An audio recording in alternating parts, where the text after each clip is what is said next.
It begins in the quiet, not the absence of sound, but a deeper stillness that settles over things left undisturbed for millennia.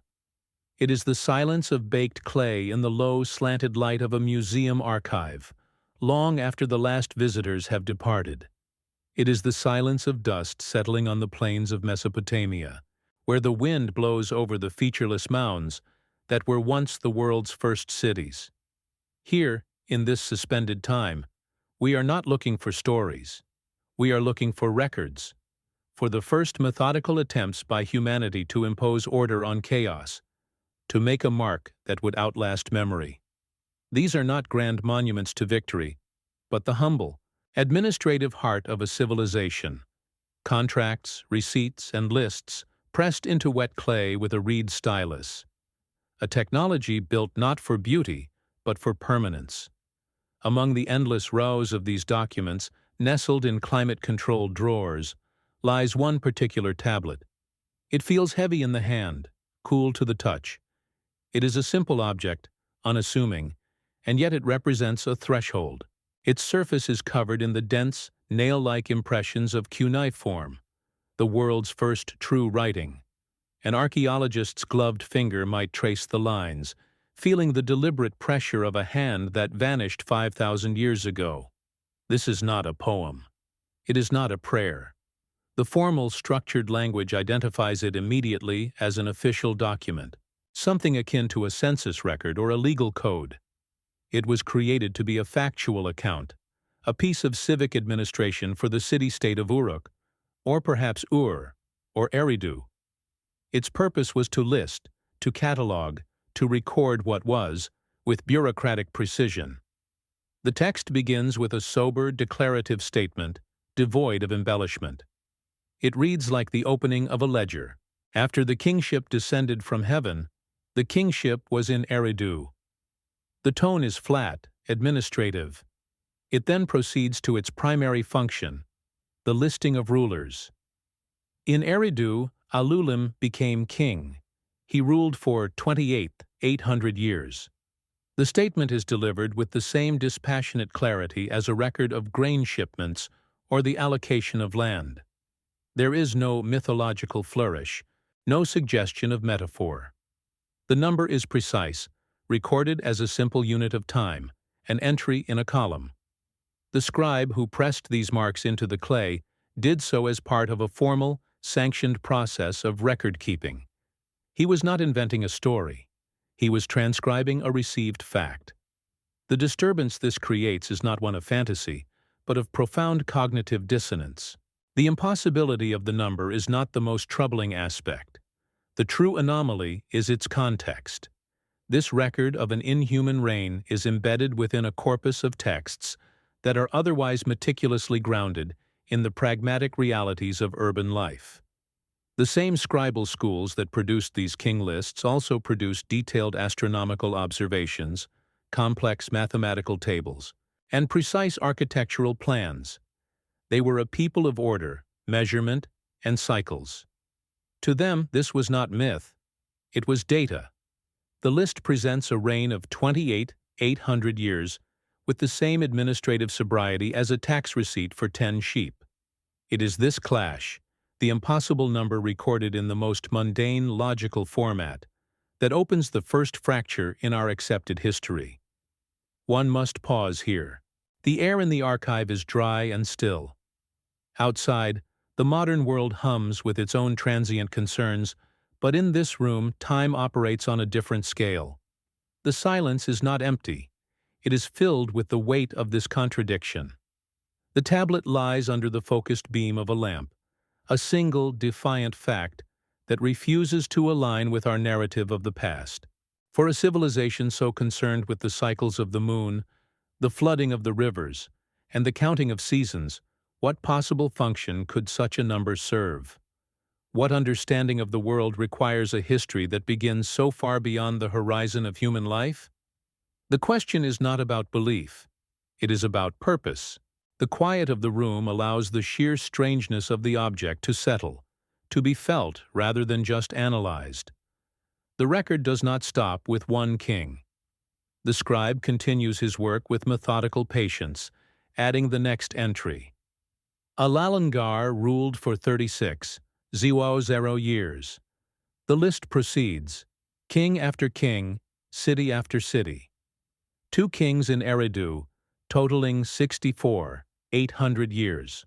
Then the kingship moves to Bad Tibira, where 3 more kings reign for a combined 108,000 years. The numbers are vast, systematic, and recorded without apology. The text offers no explanation for their scale. It simply presents them as the official duration of each administration. Across 8 successive rulers, before any significant recorded event, the scribe tabulates a total of 241, 200 years of continuous, orderly civilization. The sheer, repetitive drone of the list, its administrative coldness, transforms it from a curious anomaly into a deliberate, structured system of information that seems to operate on a logic entirely alien to our own. We are forced to observe the unseen hand that created this document. The hand of the scribe, a functionary, a civil servant of the early Bronze Age. Every wedge-shaped mark is uniform, every line straight. This is the product of immense discipline, of a scribal tradition passed down through generations. The choice of medium itself is a statement. Papyrus would have decayed. Animal skins would have turned to dust. Clay, when fired, is stone. It is a medium for eternity.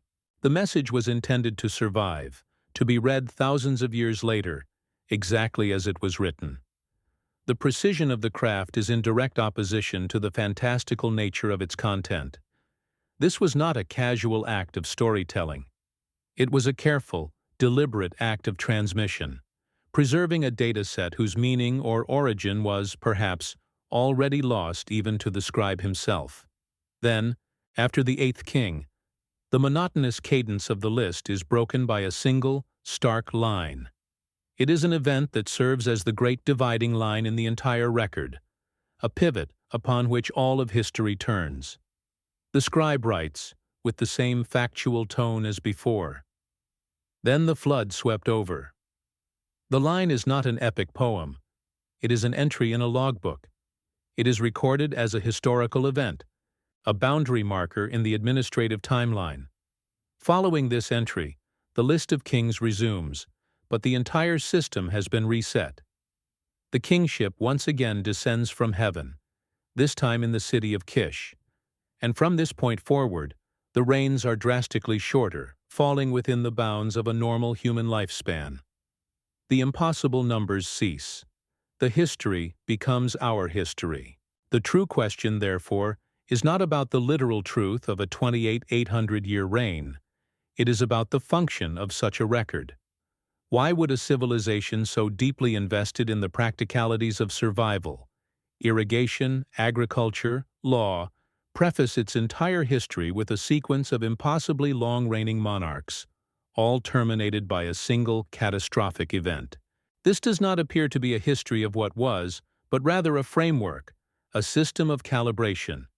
It seems designed to attune the reader to a different scale of time, a cosmological cycle rather than a human one. The list isn't just a list. It's the preamble to a much larger operating manual, a warning that the world they knew was built upon the ruins of a former world, and that the rules of existence were subject to a periodic, violent reset. The low light of the archive seems to draw in, focusing on the silent tablet. Its message has waited for 5,000 years. For most, it is a curiosity, a piece of primitive folklore to be catalogued and forgotten, its impossible numbers dismissed as the allegories of a people who had not yet learned to separate fact from myth. But for those who remain here, in the quiet, a different understanding begins to emerge. For those who recognize the cold, dispassionate language of a technical document, the tablet is not a story. It is an anomaly that cannot be reconciled, a piece of data that suggests the entire system has been misread. And for those who stay, the silence is no longer empty. It is filled with a single, foundational question. What was the true function of this record? The silence of the archive is a different kind of quiet.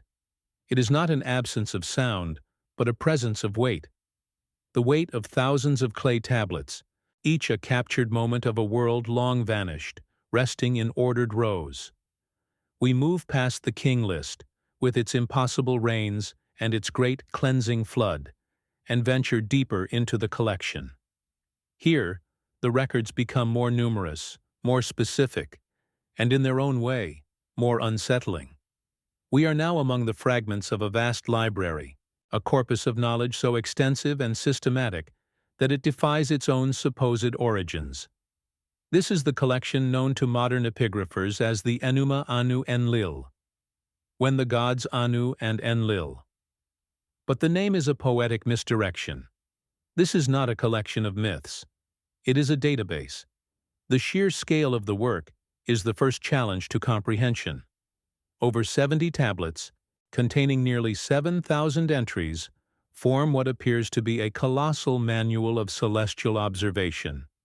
Each entry follows a rigid, unvarying structure, a formula that is repeated with the monotonous precision of a machine.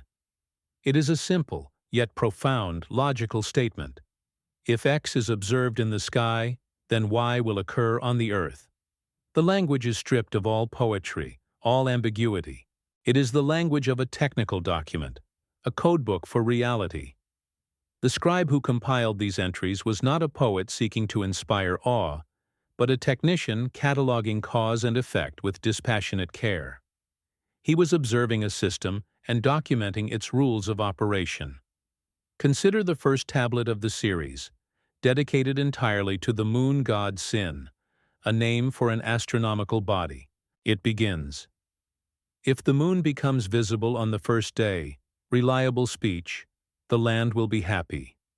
Then the next entry, "If the day reaches its normal length, a long reign." And the next, "If the moon at its appearance has a crown, the king will reach the highest rank." Thousands of entries follow this pattern, linking the precise shape of the moon's horns, its position relative to a specific star, the appearance of a halo, or the timing of its rising to a corresponding event on the ground, the price of grain, the flooding of the rivers, the health of the king, or the success of a military campaign. This is not prophecy. It is a catalogue of correlations, recorded with the cold objectivity of a laboratory notebook. One must stop and feel the physical reality of this. Imagine the scribe, night after night, his face illuminated by the low light of a flickering oil lamp. He is not looking to the heavens for divine inspiration. He is watching, measuring, and recording. He notes the position of Venus, the color of Mars, the day a specific constellation vanishes below the horizon. Then he cross-references this observation with the events that followed, adding a new line to the great work. It is an act of immense, generational patience. A project of such a scale suggests a purpose far beyond simple fortune-telling. It implies a deeply held conviction that the sky was a readable text, a clockwork of immense complexity, whose gears and levers directly impacted the machinery of life on Earth. The entries grow more specific, more technical. If in the month of Nisanu, the moon is surrounded by a halo and Jupiter stands within it, the king of Akkad will be besieged. That year, the lions will die, and the traffic of the land will be impeded. The precision is unnerving. It names the month, the celestial bodies involved, and the specific, pragmatic consequences. The death of lions is not a mythological symbol. It is an ecological observation, logged alongside a political and economic one. The scribe is not telling a story. He is filing a report. He is documenting the operational outputs of a system he may not have fully understood, but which he was tasked to observe with absolute fidelity, preserving the data for those who would come after him. This relentless if-then structure is the true anomaly. A mythology is fluid. It evolves with the telling. A technical manual is rigid, its structure designed for clarity and the avoidance of error. The Enuma Anu Enlil is structured like the latter. It is less a book of religion and more a vast pre-digital computer program, a set of algorithms for predicting the future based on observable inputs. The sheer volume of data collected over centuries suggests an empirical project of staggering ambition. They were not just watching the sky. They were reverse engineering its code. Every eclipse, every meteor shower, every planetary conjunction was another line in the program, another piece of the puzzle of their existence. An archaeologist today might sit in the sterile quiet of the British Museum, a translated copy of the Enuma Anu Enlil open on the table before them. The cuneiform on the facing page is a dense web of wedges, a language of pure data. The English translation on the other side reveals the stark, logical pronouncements. The experience is one of profound temporal vertigo. A mind from 5,000 years ago is communicating, but not through shared emotion or universal stories. It is communicating through a shared respect for data, for observation, for the belief that what happens in the world is not random, but is part of a larger, predictable, and deeply impersonal pattern. The scribe's world was one of interconnected systems, not divine whims. For a moment, if you will, pause your own world. Take note of the time as it reads on a screen or a clock. Observe the quality of the light in the room where you are, or the specific silence that hangs in the air. This simple act of marking a moment in time and space is a ritual the scribes would have understood perfectly. It is the foundational act of all record-keeping, the first step in creating a data point. By doing this, you are, for a brief second, participating in the same ancient process of observation that built these immense libraries of clay. You are creating a record. The true disturbance comes when one realizes this system was not isolated. The same scribal schools, using the same cuneiform script and the same dispassionate tone, produced the astronomical logs and the kingdom's economic records. A tablet recording the movements of Venus might be found in the same archaeological layer as one detailing the allocation of beer rations to temple workers. The same mind, the same hand, that documented the if-then statements of the cosmos also documented the receipt of 300 sheep for the evening sacrifice. There was no separation, no conceptual wall between the celestial and the mundane. Both were simply data streams to be monitored and recorded. This fusion of the cosmic and the administrative is the key. Why would a civilization record a lunar eclipse with the same bureaucratic formality as a tax collection? Unless, to them, both were part of the same vast, interconnected system of administration. The sky was not a separate realm of gods and myths. It was the upper ledger of the world's balance sheet. Its phenomena were simply high-level inputs that had predictable effects on the lower-level outputs of harvests, trade, and political stability.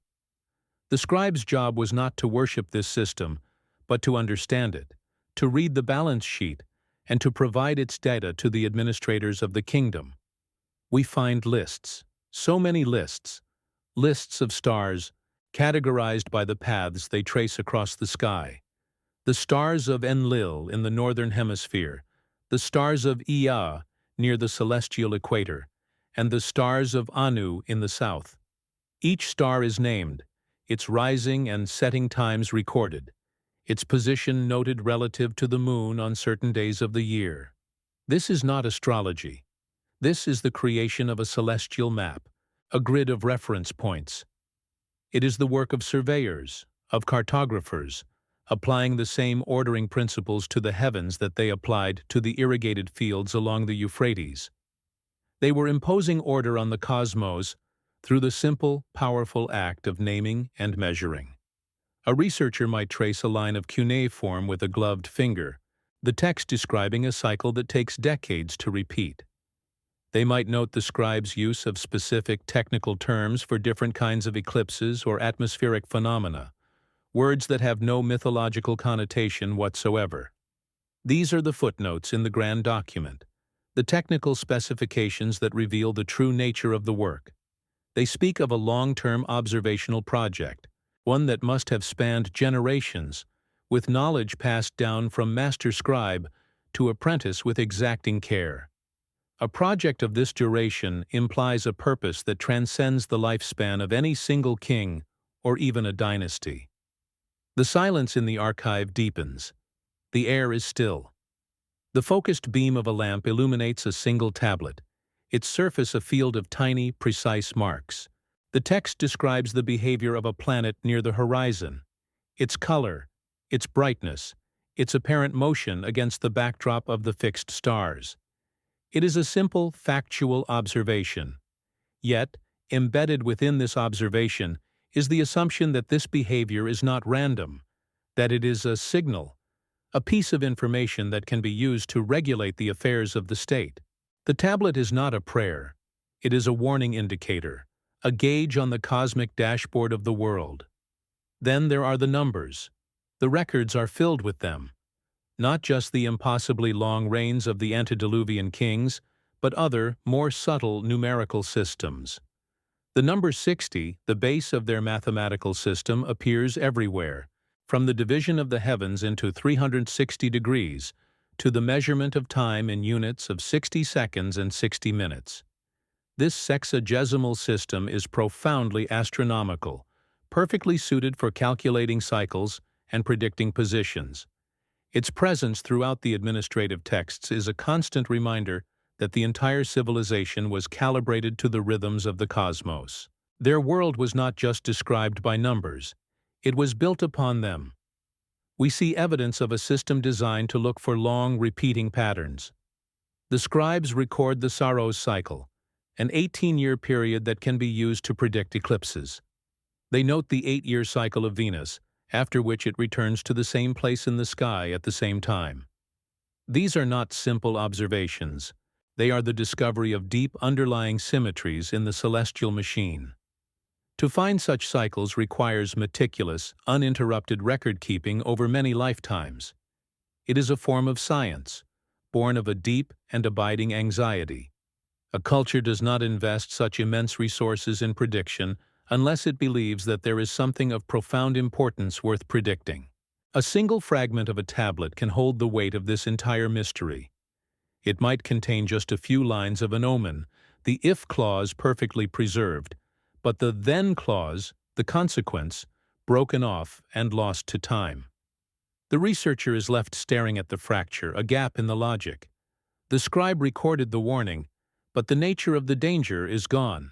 It is in these broken pieces that the true antagonist, the relentless decay of time, makes its presence felt. We are left with an equation that has no solution, a warning whose meaning has been erased. The silence that follows is not peaceful.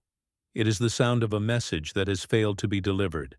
And so we are left not with answers, but with a more profound and unsettling question.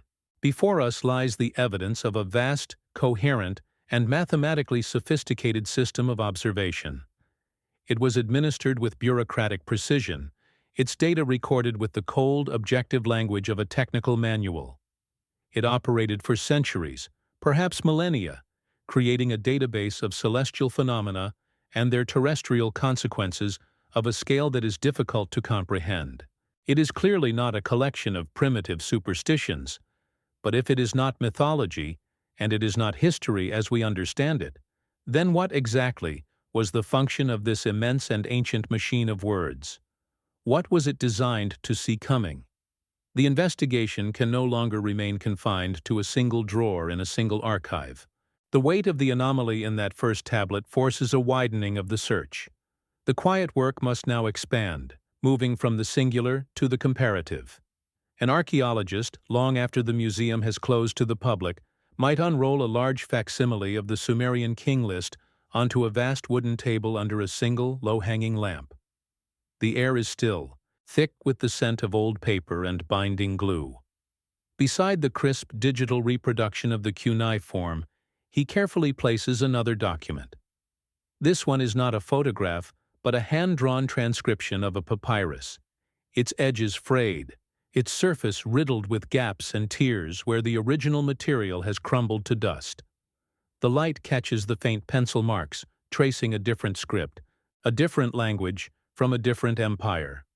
The second document is a ghost. It is what remains of the Turin King Papyrus, a record compiled in Egypt nearly 2,000 years after the Sumerian lists were first inscribed. It is a fragile, wounded thing, a testament to the quiet, relentless work of the invisible antagonist. Time has consumed much of it. Fire and moisture have claimed entire sections. What survives is a puzzle with most of its pieces missing. Yet, in the ordered columns of hieratic script, the same strange structure persists. Before the first recognized pharaoh, Menes, who unified the kingdoms of Upper and Lower Egypt, the papyrus lists rulers of a different kind.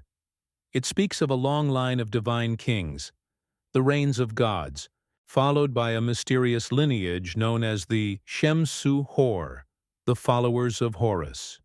These were not men, and they did not rule for human lifespans. The scribe of the Turin papyrus, like his Sumerian predecessor, records the numbers with a bureaucrat's dispassionate hand. The reigns of the gods are tabulated, spanning millennia. Following them, the list details the rule of the Shem-Su-Hor, a transitional period of immense length, a dynasty of beings who reigned for a recorded 200 years. The numbers are different from the Sumerian figures, yet their function appears identical: to establish a vast, non-human timescale as the foundational preamble to recorded human history. Here again, an impossible duration is presented not as poetry, but as an entry in a royal ledger. The purpose was not to inspire, but to catalogue a sequence of administrations, to state for the record that the world was ancient beyond human memory, and had been governed by a different order of beings before our own time began. Two great civilizations, Sumer and Egypt, separated by hundreds of miles of unforgiving desert, emerge into history with the same foundational story. Not a story of creation from chaos, but a story of inheritance, a story of a kingship handed down, first from the gods, then through an intermediary age of immense length, and only then to men. This is no longer an isolated anomaly found on a single clay tablet.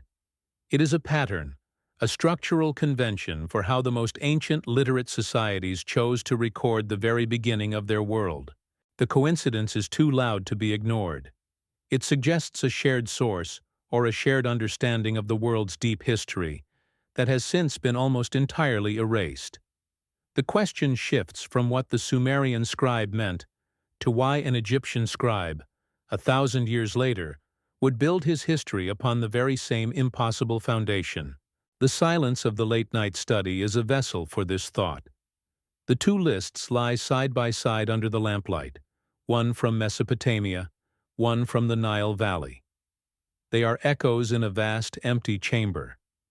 To remain here in this quiet space, watching the pattern emerge, is to become part of the investigation itself.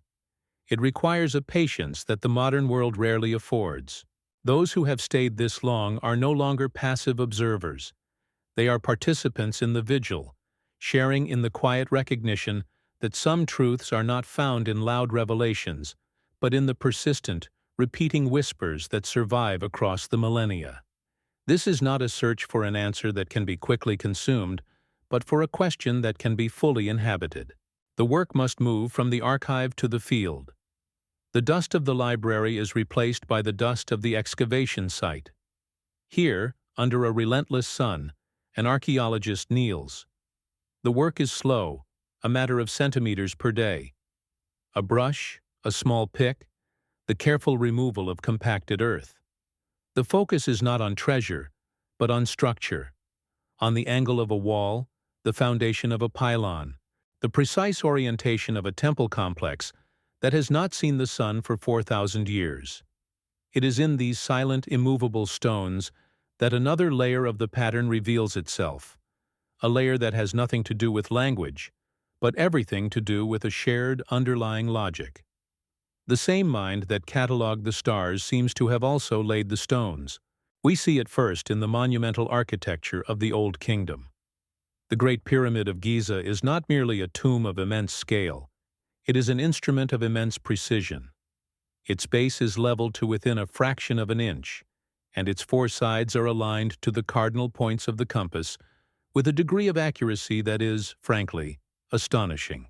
The structure is oriented to true north with an error of less than 3/60ths of a degree.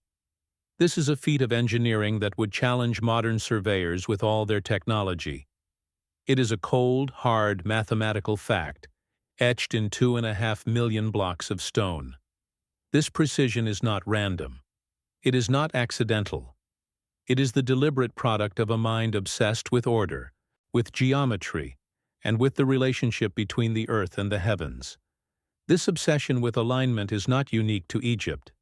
In Sumer, the ziggurats were also oriented with their corners pointing to the cardinal directions, their gates aligned with astronomical events.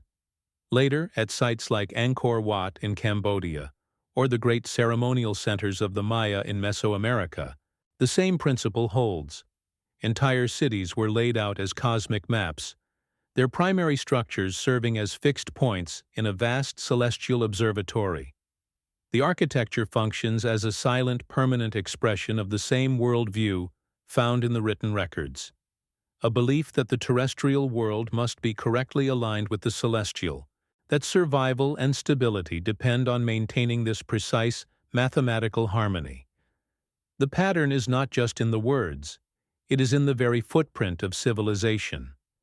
For a moment, one can only observe the consequence of this precision. Imagine standing within the ruins of a temple at dawn on the winter solstice. The first rays of sunlight pierce a specific aperture, traveling down a long, dark corridor to illuminate a single stone at the far end of the chamber. For a few minutes, the alignment is perfect. The machine works, just as its designers intended thousands of years ago. There is no text here, no inscription to be read. The message is the event itself. It is a silent, physical demonstration of a deep understanding of celestial mechanics, a knowledge that is both profound and profoundly patient. The builders did not create this for a single moment, but for all the moments, for every year that the Earth completed its journey around the Sun. The search must now cross an ocean. We leave the dust of the old world and enter the humid jungles of the new. Here, another civilization, the Maya, developed a system of timekeeping so complex it makes our own calendar seem rudimentary. We are not looking at clay or papyrus, but at painted codices and inscriptions carved on stone stelae. And here we find the same foundational principles at work. The Mesoamerican long count calendar is not a simple linear progression of years. It is a vast, cyclical engine, an interlocking system of multiple calendars designed to track astronomical phenomena over immense spans of time. It measures history not in centuries, but in great cycles of approximately 125 years, each one a world age that was believed to end in cataclysm and be followed by a renewal. Within the few surviving Mayan books, such as the Dresden Codex, the data is stark. One page contains a table tracking the synodic period of the planet Venus, a cycle of 584 days. The Mayan calculations were so precise that their calendar accumulated an error of only 2 hours over a period of 500 years. This is not the work of primitive shamans gazing at the sky. It is the work of master astronomers, of mathematicians, of scribes engaged in the same meticulous, long-term project of observation and recording that we saw in Mesopotamia. They watched the sky not for omens in a vague, poetic sense, but as a clock, a machine whose movements were predictable, calculable, and of profound importance to the order of their world. An archaeologist sits in the controlled atmosphere of a special collections library, a high-resolution scan of the Dresden Codex on a large screen before him. The page is a dense matrix of bars, dots, and glyphs. It is a spreadsheet from another age. With a gloved hand, he might point to a sequence that correctly predicts the timing of lunar and solar eclipses. The mind that created this document was of the same type as the one that created the Enuma, Anu, and Lil. It was a mind that saw the universe as a system of predictable, repeating cycles, a system that could be understood, documented, and perhaps survived if one only kept a careful enough record. The medium has changed from clay to bark paper, but the function of the scribe remains identical. And so the pattern solidifies. We now have three distinct cultural blocks: Mesopotamia, Egypt, and Mesoamerica, separated by vast oceans and thousands of years, with no evidence of direct contact. Yet all three independently developed civilizations that shared a core set of inexplicable characteristics. First, a recorded history that begins with a lost era of impossibly long duration, governed by non-human entities. Second, a profound and mathematically sophisticated knowledge of astronomy, focused on the tracking of long-term celestial cycles.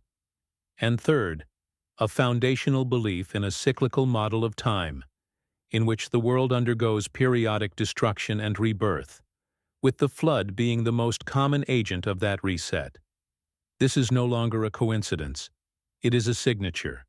Let us pause on that single recurring detail: the cataclysm, the flood, the event that serves as the great dividing line in the Sumerian king list, separating the age of gods from the age of men. This is not merely a Mesopotamian motif. The story of a great deluge that wiped out a former iteration of humanity is one of the most persistent and widespread narratives in human culture. An ethnological survey finds versions of this story in over 200 distinct cultures on every inhabited continent. From the traditions of the indigenous peoples of the Americas to the folklore of India, China, and Australia, the memory of a great, world-ending flood is preserved with remarkable consistency. It is a scar on the collective human psyche. The researcher might step back from the table, which is now covered in maps, timelines, and translated texts from a dozen different cultures. The lamplight illuminates a web of connections that spans the globe. The sheer weight of the accumulated data is staggering. The room is no longer just a study. It is a convergence point, a place where the fragmented, forgotten memories of the ancient world have been gathered. What began with a single, strange number on a piece of Sumerian clay has expanded into a global, structural pattern that defies all conventional models of history. The consistency of the record from these disparate sources points not to shared stories, but to a shared experience. This quiet, methodical work of comparison has transformed the nature of the inquiry. The question is no longer whether these impossible rains or celestial cycles were real. The pattern is too robust, too widespread, to be dismissed as mere fantasy. The new question, the one that now hangs heavy in the still air of the room, is far more difficult. It is a question of mechanism. How could these ancient, unconnected civilizations all possess a similar, highly advanced system of knowledge? How could they all record the same fundamental structure of deep history? The evidence no longer points to a scattered collection of myths. It points to the fragmented remnants of a single, coherent, and impossibly ancient body of knowledge. A system. And a system requires an architect. The global pattern, once seen, cannot be unseen. It is a ghost image burned into the records of civilizations separated by impassable oceans and unbridgeable gulfs of time. A shared blueprint for the dawn of history. But a blueprint implies an architect, and it is here, in the deepest and most difficult layers of the archive, that the investigation must turn. For the texts themselves are not silent on this matter. They are explicit. They name the source of the knowledge, the originators of the system, the entities who established the parameters of the world before the first human king was ever appointed. They are referred to by many names, but the function is always the same. They are the administrators who came before. They are the ones the scribes simply called the gods. In the earliest Sumerian accounts, their arrival is not a matter of theology, but of logistics. It is recorded as a sequence of events, a deployment. The texts state, with a simplicity that is profoundly unnerving, that they came down from the heavens. There is no poetry in this statement. It is presented as the first entry in a long and detailed project log. Their initial actions were not miracles designed to inspire faith, but foundational acts of civil engineering. They separated the land from the water. They established the first cities in the desolate marshlands of southern Mesopotamia, naming them, drawing their boundaries, and assigning them their specific purpose within a larger, integrated network. It reads less like a creation myth, and more like the minutes from the first meeting of a planetary development committee. The structure they imposed was hierarchical and rigorously defined. The records describe a clear division of labor and domain. At the apex was Anu, whose name was synonymous with the sky itself. His was the realm of oversight, of celestial observation, of the grand, overarching cycles. Below him, the administration of the earth was given to Enlil. His was the domain of the atmosphere, the winds, the land, and the establishment of the human kingship that would act as an intermediary. And in the deep, in the waters below the earth, was the domain of Enki, the master of technology, crafts, and the foundational knowledge upon which the entire civilizational project was based. This was not a pantheon born of human imagination. It was a corporate flowchart, a system of governance with clearly delineated responsibilities. One must allow the silence of the archive to press in. The low hum of the climate control system is the only sound. On the table, the translations lie open, page after page describing this orderly, almost sterile, cosmic bureaucracy. The traditional reading of these texts as the chaotic family squabbles of anthropomorphic gods begins to feel like a profound misinterpretation, a projection of our own narratives onto a structure that was never meant to be a story. What if it was exactly what it purports to be? A sober, factual account of a system of administration, established by beings for whom the planet was a resource to be managed, and civilization was a project to be implemented according to a precise and predetermined plan. Their primary function, as described in countless texts, was that of instructor. They are not portrayed as beings who demanded worship, but as teachers who delivered a curriculum. The knowledge required for civilization, agriculture, animal husbandry, irrigation, law, mathematics, and, most critically, the science of astronomy, is never described as having been developed by humanity through trial and error. Instead, it is consistently presented as a complete package, a transfer of technology from these others to their human subjects. They provided the operating system, the foundational software upon which the new urban centers were to run. Humanity's role was not to invent, but to learn, to execute, and to maintain the system they had been given. This pedagogical role is made explicit in the tradition of the Apkallu, the seven sages. These figures are listed in the antediluvian sections of the king lists as the advisors to the first kings. They are described as emerging from the waters, sent by Enki to teach humanity the arts and sciences of civilization. They were the first instructors, the implementation team tasked with ensuring the knowledge was correctly disseminated. Their depiction is not that of divine beings, but of technicians, of specialists whose purpose was purely functional. They brought the blueprints for the ziggurats, the formulas for the calendar, and the legal codes that would form the basis of society. They were the original scribes, establishing the tradition of record-keeping that would become the central pillar of the entire system. When the texts describe the founding of a temple or the digging of a canal, the god responsible does not perform the act with a word or a thought. The language is that of a master craftsman, a foreman on a construction site.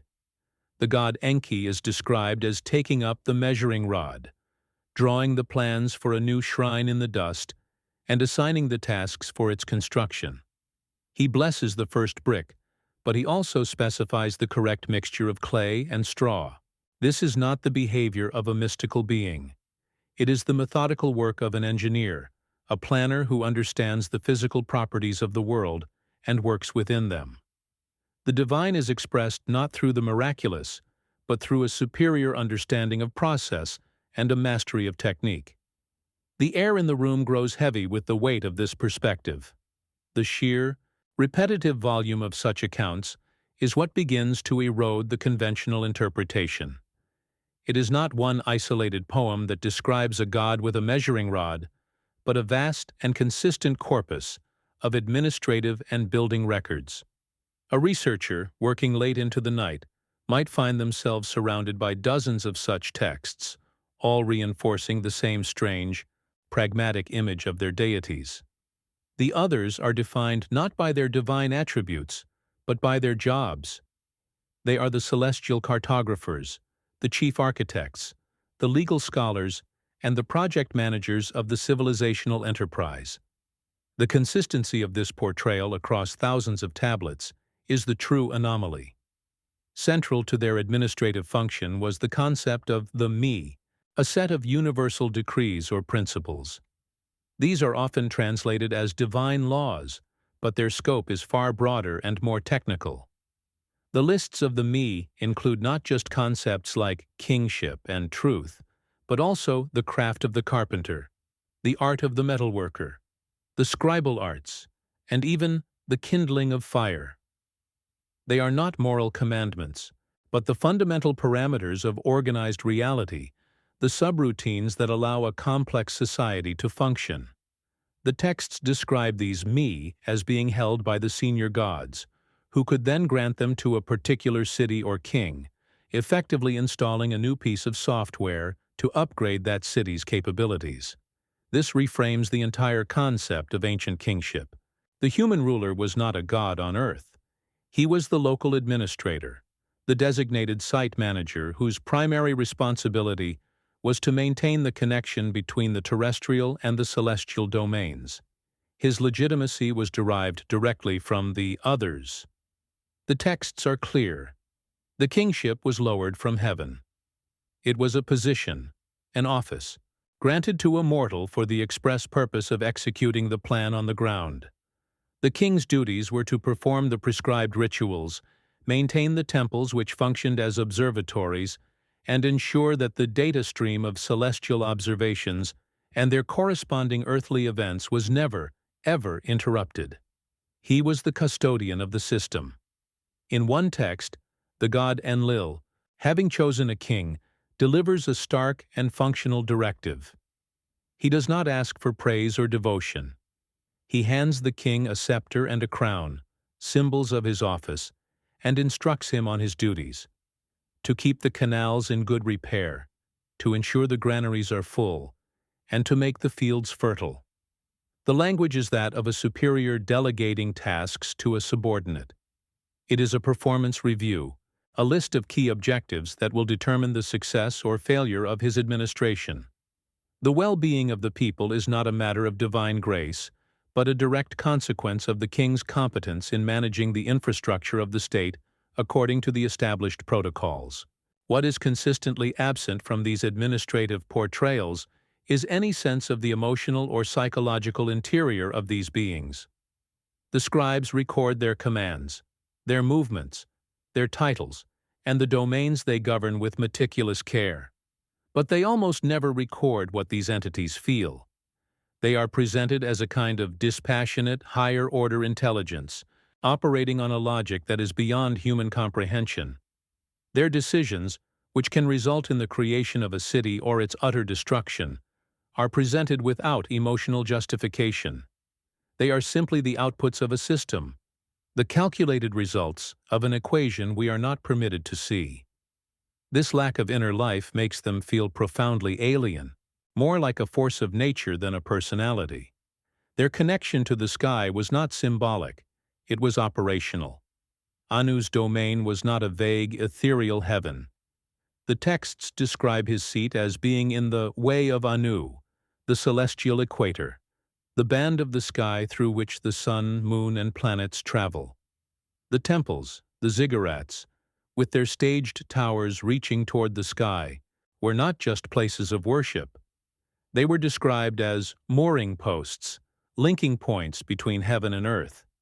They were observatories and communication hubs, designed to monitor the celestial domain of the high administrators and receive their directives. The sky was not a metaphor for the divine, it was the location of the central office. For a moment, all the records fall silent. The researcher leans back, the single lamp on his desk casting long shadows across the room. The implications of this functional administrative reading of the texts are vast and unsettling. If the others were not gods in the religious sense, but the architects and managers of a complex system, then what was the ultimate purpose of that system? Why establish a civilization on a remote planet, provide it with a specific technological package, and then set it on a predetermined course, all while monitoring it from a distance? The silence in the archive is no longer one of peace.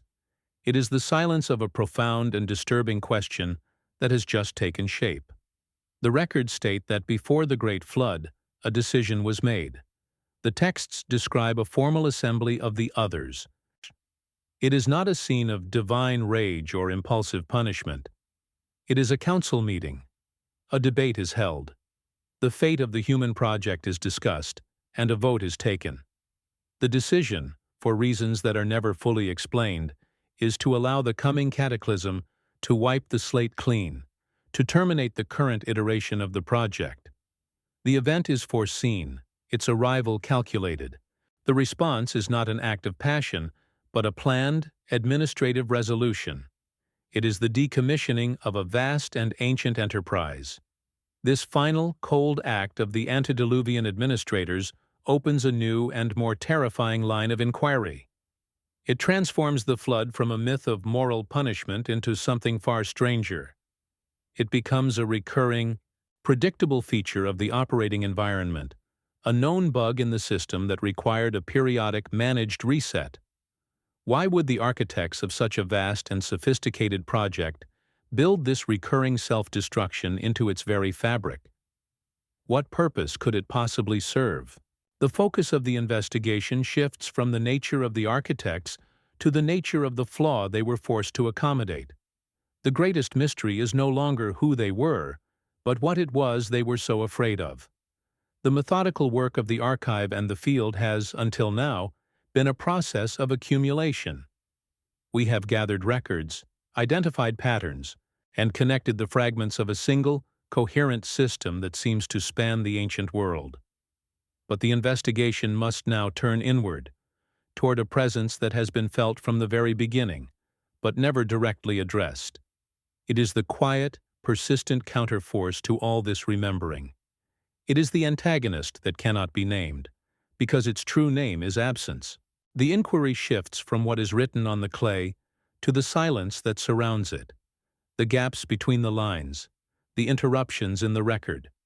We are no longer looking for messages, but for the evidence of messages that have been lost, for the ghost of a knowledge that has been systematically erased. The work of an archaeologist is often a study in these very silences.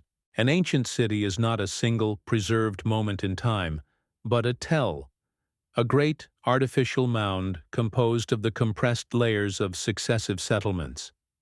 Each layer is a chapter in a book written in earth and rubble. One can read the history of a place by digging down, moving backward through time with every scrape of the trowel. A layer of thick pottery shards speaks of prosperity. A thin band of carbon speaks of a great fire. The tell is a physical record, a stratified library where the stories are told not in words, but in the accumulated debris of life and death, of construction and collapse. It is the most honest history book we have, for it cannot lie about what has been forgotten. But sometimes the excavation reveals something else. Not a story, but the end of one. Between two distinct layers of human occupation, a lower one filled with the refuse of a bustling city, and an upper one showing the foundations of a new different settlement, the archaeologist finds a sterile stratum. It is a thick, uniform band of water-laid silt, or perhaps wind-blown sand, utterly devoid of artifacts. There are no tools, no bones, no fragments of homes. It is a clean, silent break in the continuity of existence. For a period of time, which could be decades or centuries, nothing lived here. Nothing was built. Nothing was recorded.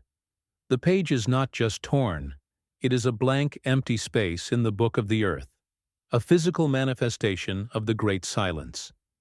A researcher kneels at the edge of the trench, the sun casting the sharp line of the sterile layer into high relief. Below it lie the baked brick foundations of a Sumerian temple. Above it, much cruder pottery from a later, less sophisticated culture. The silence here is not a metaphor. It is a measurable thickness of clay, a documented interval of absolute desolation.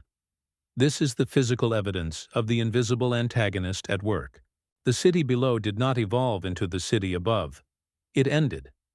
And in the silent period that followed, all its knowledge, its traditions, its identity, were scoured from the landscape, leaving only a scar of mud for future generations to find.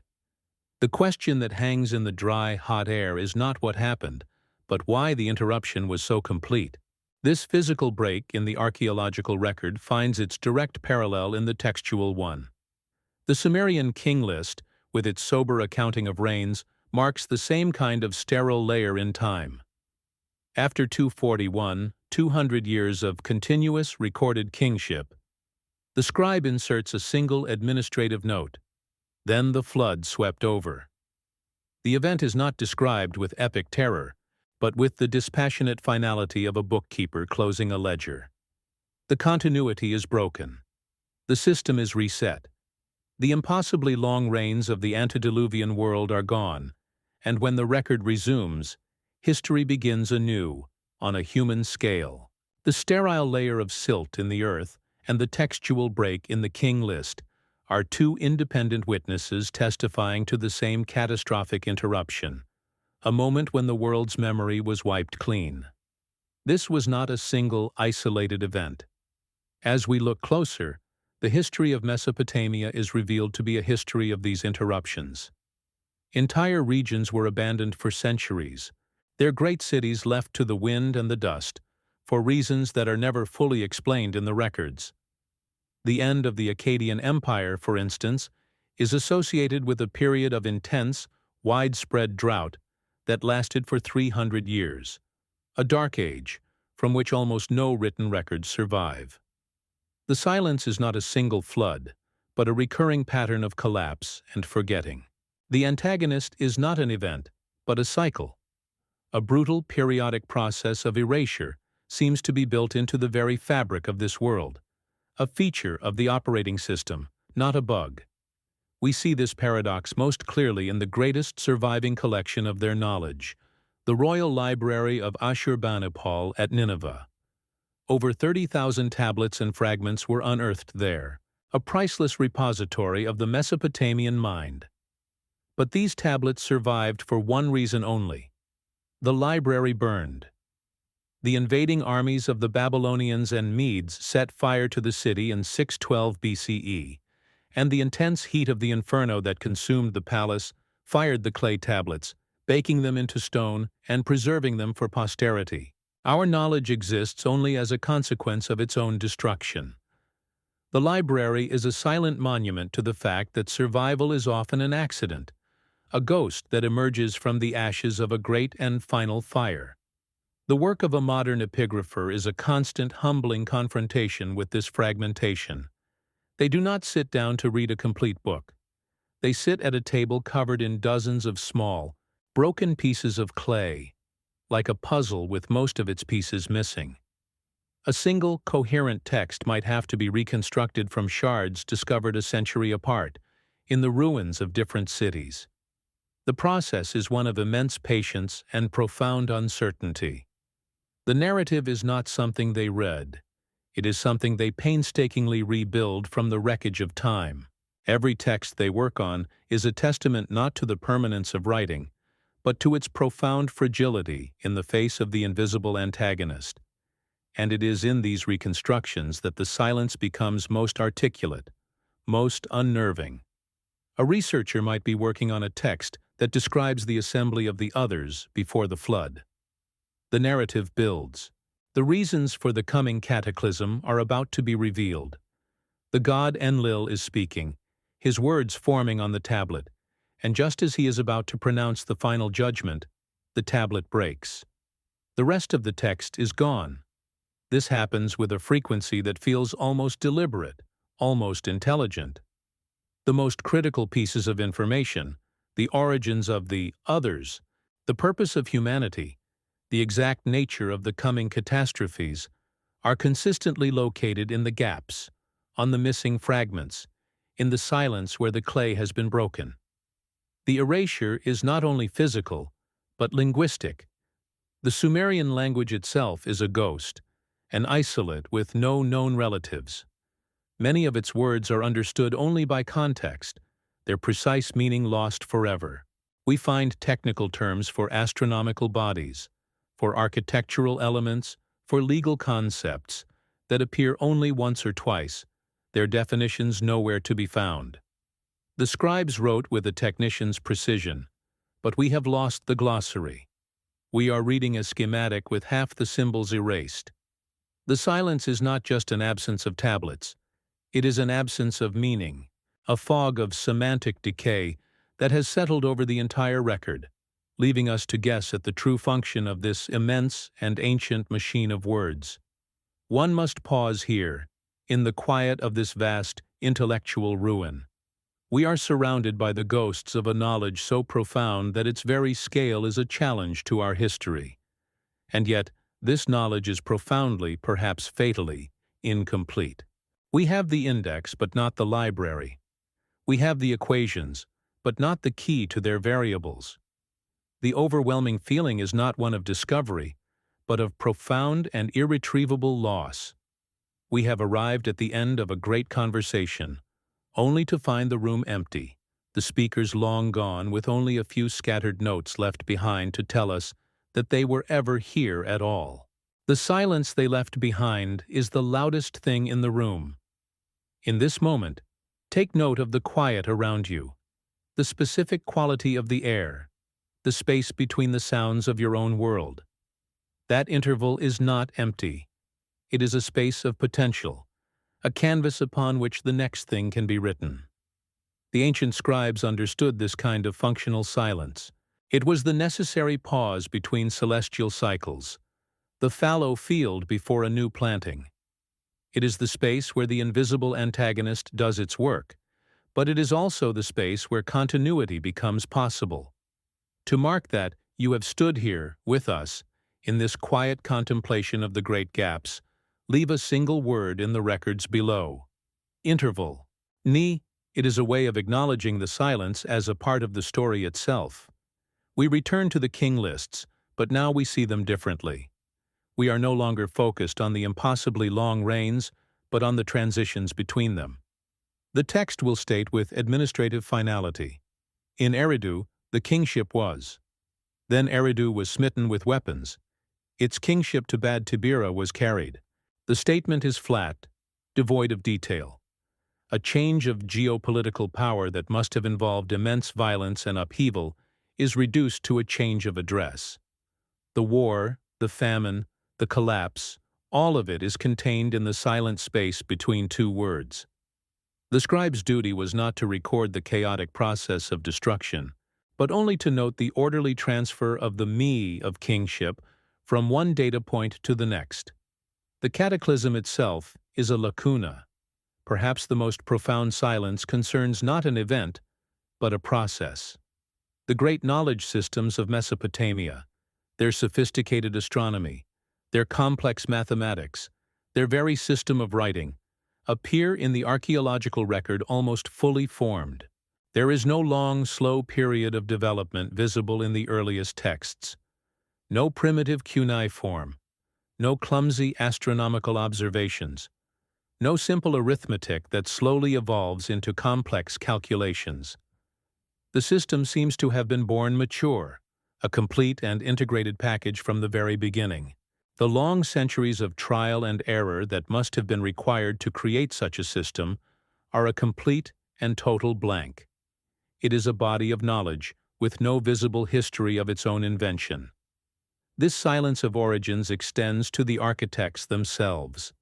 The others are described in terms of their decrees, their domains, and their actions, but they are utterly silent on the most fundamental questions. They never explain where they came from.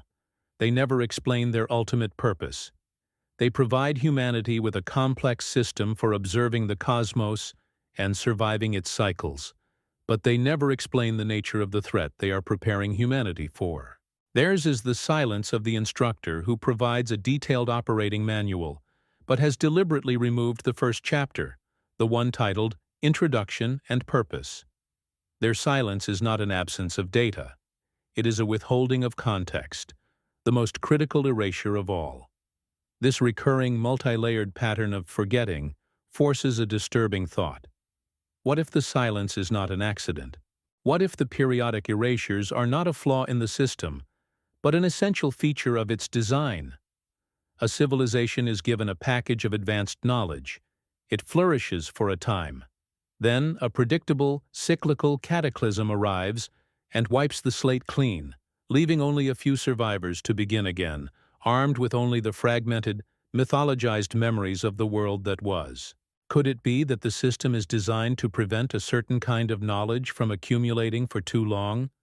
Is the Great Silence not an antagonist, but a custodian, a fail-safe mechanism to ensure that history is forever restarting from a broken foundation? The search that began with an impossible number on a clay tablet has led us here, to an absence at the heart of the record.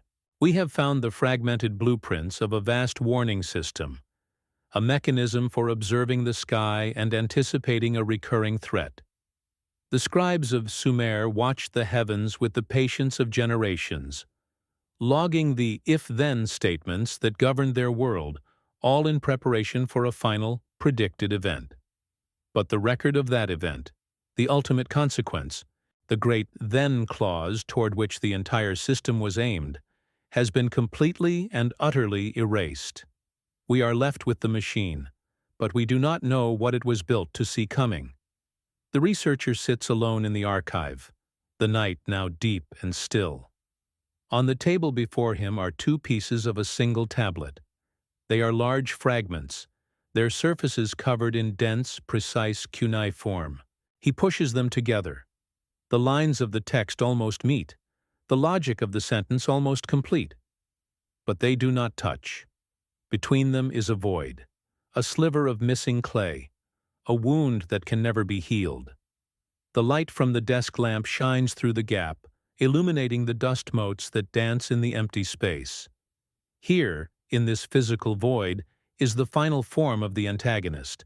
It is the silence that has the last word, a quiet, unbridgeable chasm in the heart of the message itself. The threads now lie on the table, illuminated by the single low-hanging lamp.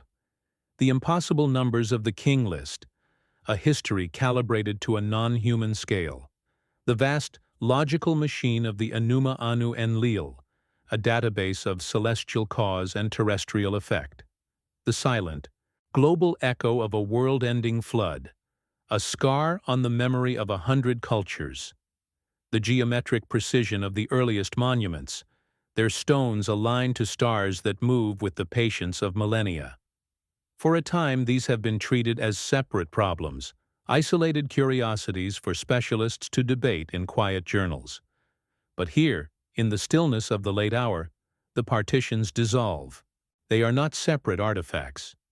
They are the fragmented schematics of a single, coherent, and impossibly ancient machine, its original purpose forgotten, its true function waiting to be understood. The nature of that function is hinted at in the role of its alleged architects. The records are consistent. The others were not creators in the sense of a divine miracle. They were instructors, technicians who arrived to install a complete and operational system. Agriculture, law, architecture, mathematics, and the intricate science of astronomical observation. These were not presented as discoveries to be made, but as a curriculum to be learned. They are consistently portrayed as delivering a civilizational package, a foundational technology designed to give a nascent humanity the tools required to build and maintain a specific kind of society.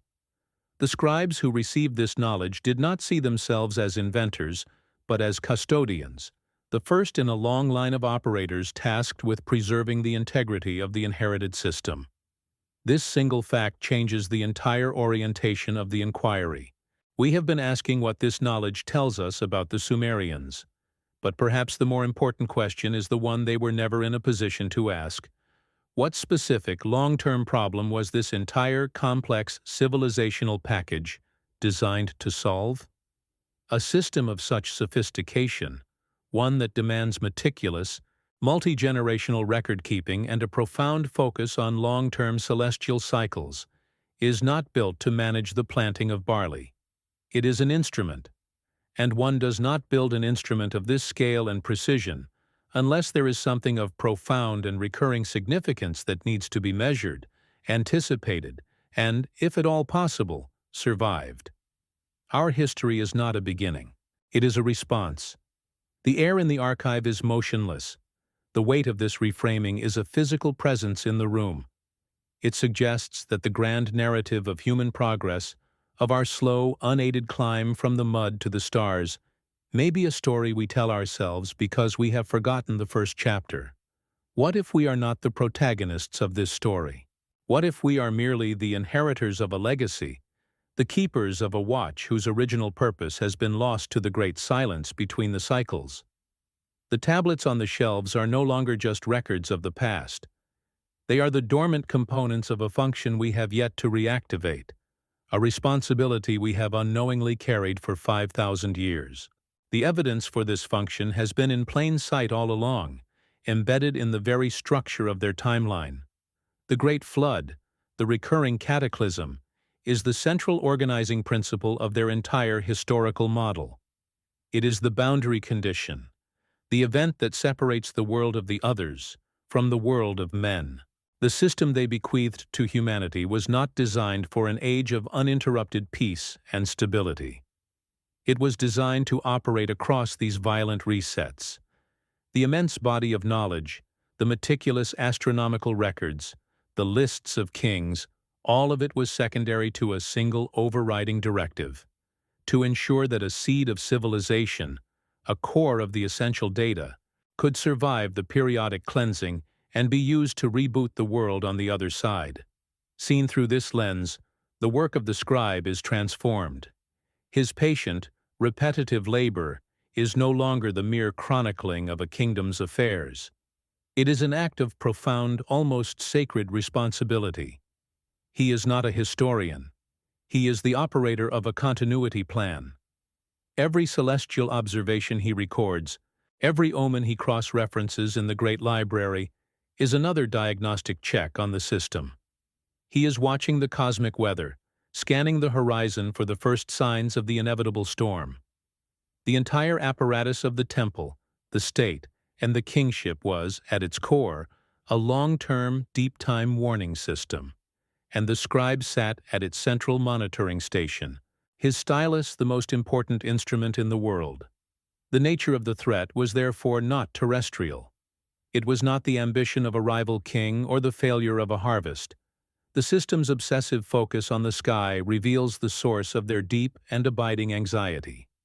The Enuma Anu Enlil, with its thousands of if-then statements, is the system's primary threat detection software.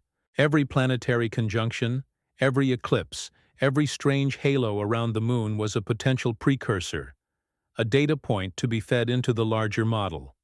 This was not astrology.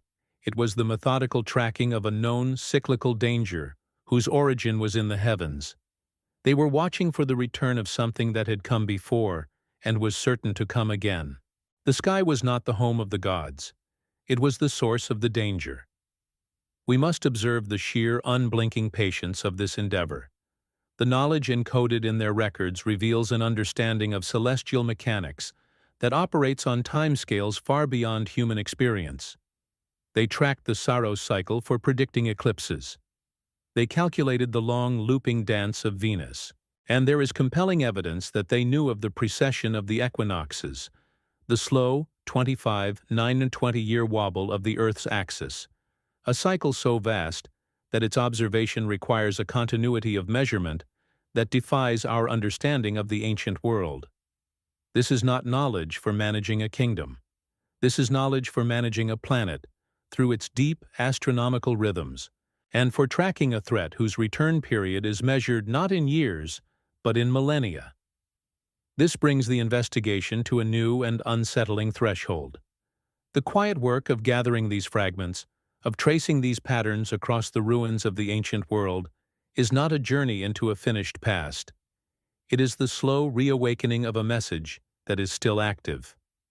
To remain with this question, to continue this watch, is to accept that some stories are not meant to provide an answer, but to be carried forward as a living responsibility. For those who choose to continue this vigil, the record is not closed. It simply continues. The final implication, then, begins to take shape in the silence. If the foundational premise of the world's first civilizations was the inheritance of a survival mechanism against a recurring cosmic-scale catastrophe, then our entire model of history is incomplete. We are not living in the aftermath of a single ancient event. We are living in the quiet interval between two of them. The peace we experience, the stability we take for granted, is not the normal state of the world. It is the exception. It is the calm, sunny day between the passages of a great, destructive celestial cycle that the architects of the system knew was an inescapable part of the planet's operating environment. One can almost feel the presence of the invisible antagonist here, but its identity shifts. The great silence, the erasure of the records, was not just the result of time and decay. Perhaps it was a necessary part of the design.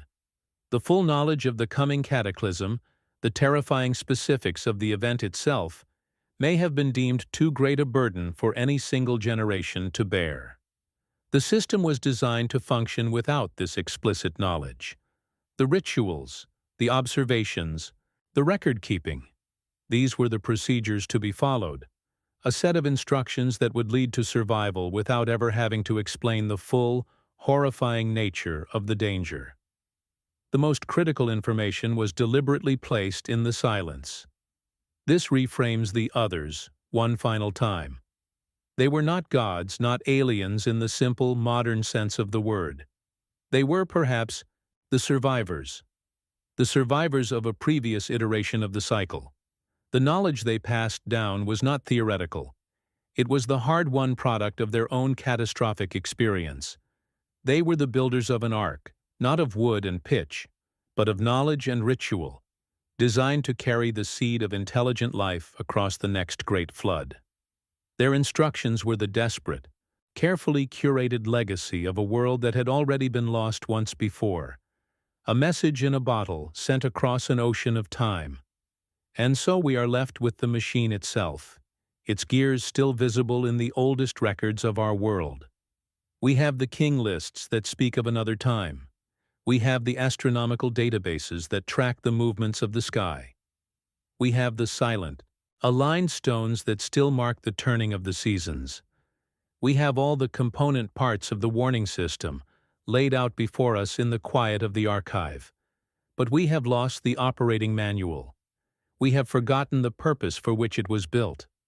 The scribes who knew how to read the data are 5,000 years gone. The system they maintained is dormant, its alarms silenced by our own confident narrative of linear progress. The silence that descends now is of a different quality. It is not the quiet of a distant past. It is the quiet of the present moment.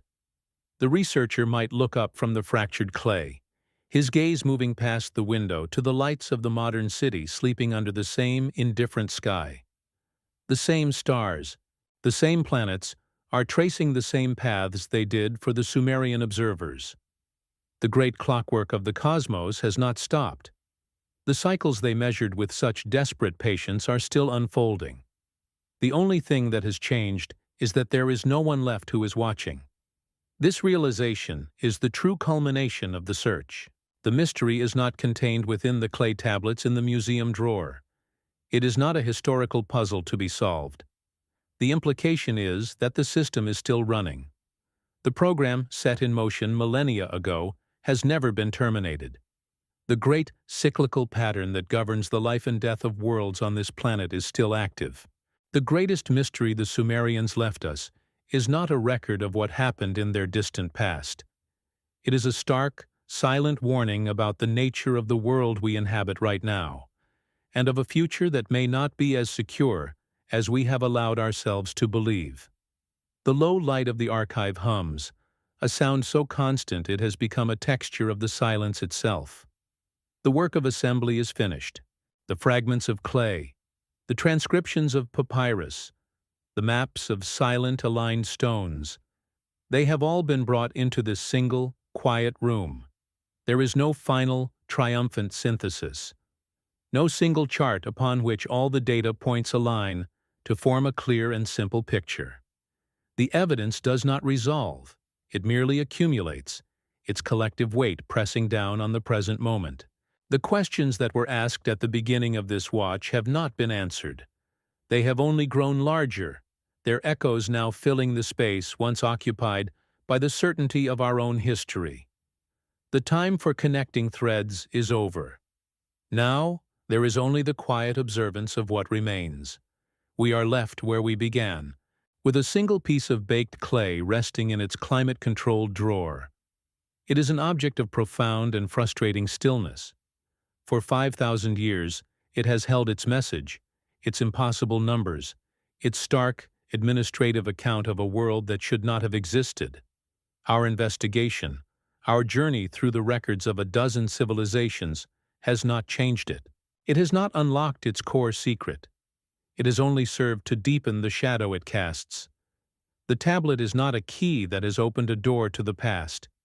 It is a mirror, reflecting back the limits of our own understanding, our own inability to conceive of a history so alien to the one we have constructed for ourselves. Its silence is no longer a simple absence of sound. It is an active, articulate refusal to conform.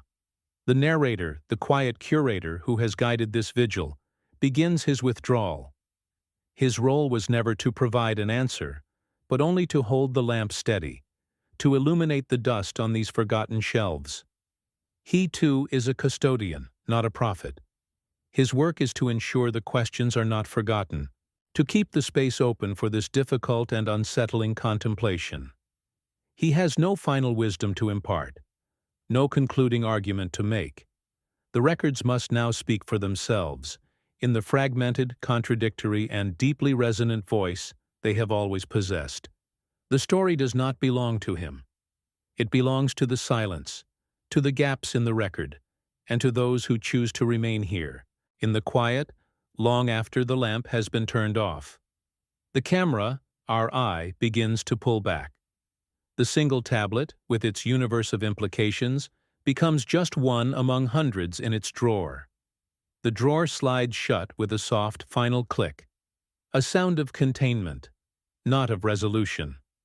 The label on its front, written in a neat, modern hand, gives a catalog number, a location of discovery, a date. It is an attempt to impose our order on an object that speaks of a different order entirely. The drawer joins a row of identical drawers, which form a cabinet. The cabinet is one of dozens that line the walls of the archive, a vast and silent library of sleeping data points, each one a potential crack in the foundation of our world, each one waiting for a mind willing to ask the right, unsettling question. The room itself is now the subject. The long, ordered aisles, the faint scent of old paper and sterilized air, the low, ever-present hum of the machines that hold back the slow, relentless decay of time. It is a space built to preserve, a fortress against the invisible antagonist. But what it preserves is not a history, it is a mystery. A collection of anomalies so vast and so consistent that it has become its own coherent system of thought, a shadow history that runs parallel to our own. The archive is not a repository of answers about the past. It is a quiet, patient machine for generating questions about the present. It holds the memory of a world that was, but its true function may be to hold a warning about a world that is yet to be. The last of the low, focused lights clicks off. The room is plunged into a deeper darkness, punctuated only by the small, green, and red eyes of the climate control systems. The artifacts are now alone, return to the state of quiet waiting in which they have spent most of their existence. Our brief intrusion is over. We have come, we have looked, we have tried to understand, and now we must depart, leaving them to their long conversation with eternity. The silence that fills the space is immense, ancient. It is the silence of the deep earth from which these objects were pulled. It is the silence of the long millennia they spent waiting to be found. And it is the silence of the message they carry, a message that has, perhaps, finally been delivered, but not yet understood. Through a high window the first light of a false dawn appears. It is not the sun, but the ambient glow of the city outside, a vast and sleepless organism that has forgotten the rhythm of the natural dark. The camera moves toward this light, leaving the deep black of the archive behind. It passes through the glass, and the scale shifts dramatically. We are now outside, looking down from a great height upon the sprawling, illuminated grid of the modern world. The streets are arteries of light. The buildings are canyons of shadow and steel. It is a world of immense power, of unquestioned confidence, a civilization that believes it has mastered the forces of nature and stands at the pinnacle of a long, linear ascent. From this height, the city is a beautiful, intricate machine, humming with its own complex purposes. It is a system, just as the Sumerian city-state was a system. It has its own administrators, its own records, its own intricate set of rules for managing the flow of resources and information. But its memory is short. Its gaze is fixed on the immediate future, the next financial quarter, the next election cycle, the next technological innovation. It has no mechanism for thinking in terms of millennia, no language for comprehending the slow, vast, cyclical time of the cosmos. Its own light is so bright that it has blotted out the stars, a profound and unintentional act of blindness. The very success of this world is the reason it can no longer see the sky. The perspective continues to widen, pulling away from the earth. The city becomes a glowing cluster, then a small patch of light on the curved, dark limb of the planet. The continental shapes emerge, traced in the faint, scattered webs of human settlement. The hum of the world fades, replaced by a silence of a different kind, the deep, resonant silence of empty space. We are now in the domain of the others, the realm of the celestial. The earth hangs below, a silent blue and white marble, beautiful and profoundly alone. There are no borders visible from here, no sign of the confident competing civilizations that believe themselves to be the masters of its surface. There is only the planet itself, a single, fragile vessel, moving through the vast, indifferent darkness. And then, the stars. Not the few, faint points of light visible from a city street, but the full, overwhelming, terrifying glory of the Milky Way. A river of ancient light. A billion suns, each one a potential clock marking a timescale beyond our comprehension. This is the view that the architects of the system saw. This is the great, celestial machine they sought to understand, the source of the cycles they tracked with such desperate precision. The planets, the comets, the distant, silent galaxies, they are all still there, still moving according to the same immutable laws the scribes recorded on their tablets of clay. The system is still running. The only thing that has been lost is our awareness of it. The final image holds on this silent cosmic vista. The Earth is a small, vulnerable sphere in the foreground. The great, starry river of the galaxy flows behind it. There is no final voiceover, no concluding statement. The narrative does not end, it simply stops, leaving the viewer in this vast, contemplative space. The journey that began with a single microscopic wedge pressed into wet clay has expanded to this, to the scale of the cosmos itself. The question has not been answered. It has been returned to its source. The feeling is not one of resolution, but of a profound and unsettling resonance, a sense of a vast, unacknowledged context for our own small and fragile existence. What remains is not a story that has been told, but a silence that has been entered. It is the silence of the desert at midnight, under a sky that is no longer empty.